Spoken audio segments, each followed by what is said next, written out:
I still don't understand what happened on Monday night with Antonio Brown and Josh Norman. At some point, if I'm Jay Gruden, I say, that guy Antonio Brown's getting open. He's pretty good. Why wouldn't I have Josh Norman on him? Now you have Des Bryant and the Cowboys next game. Is Josh Norman going to be on one side and Des Bryant is going to be on the other?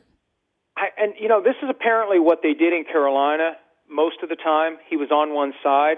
So I don't know how he ends up on Odell Beckham Jr. all the time. Just put Odell Beckham Jr. where Josh Norman isn't. Yeah. So Washington seems to be locked into this idea of keeping Norman on one side of the field. They had a lot of faith in Bashaud Breeland, and I think they still do. It's just Antonio Brown is that good. And Ben Roethlisberger, who doesn't get nearly enough credit for what he's become late in his career, he's getting better all the time. He's putting those balls in there that are almost impossible to defend. Even Deion Sanders in his prime would have a hard time with this.